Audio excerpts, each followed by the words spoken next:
और किसान। एक गांव में एक किसान रहता था। उसका गांव के बाहर एक छोटा सा खेत था। एक बार फसल बोने के कुछ दिनों बाद उसके खेत में चिड़िया ने एक घोंसला बना लिया।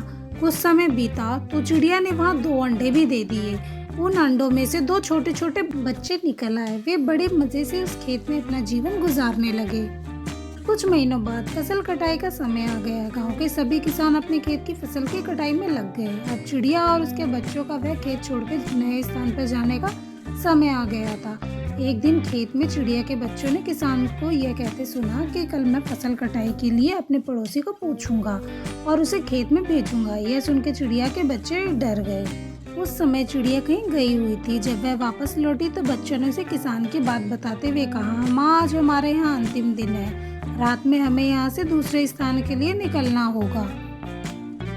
चिड़िया ने उत्तर दिया, इतनी जल्दी नहीं बच्चों, मुझे नहीं लगता कि कल खेत की फसल की कटाई होगी। चिड़िया की कई बात सही साबित हुई। दूसरे दिन किसान का पड़ोसी खेत में नहीं आया और फसल की कटाई नहीं हो सकी। शाम को किसान खेत में आया और खेत को जैसा का तैसा देख बुदबुदाने लगा कि ये पड़ोसी तो नहीं आया। ऐसा करता हूँ, कल अपने किसी दूसरे पड़ोसी को बोलता हूँ। चिड़िया के बच्चे ने फिर ये बात किसान की सुन ली और परेशान हो गए। जब चिड़िया को उन्होंने ये बात बताई तो वह बोली, तुम चिंता मत करो, आज रात हमें जाने की जरूरत नहीं है। मुझे नहीं लगता कि किसान का रिश्तेदार आएगा।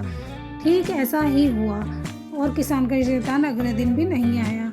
चिड़िया के बच्चे बहुत हैरान थे कि उसकी माँ को हर बात सही से कैसे पता होती है। अगली शाम किसान जब खेत आया तो खेत वही स्थिति देख बुदबुदाने लगा कि ये लोग तो कहने के बाद भी कटाई के लिए नहीं आते। कल मैं खुद आकर फसल की कटाई शुरू करूंगा।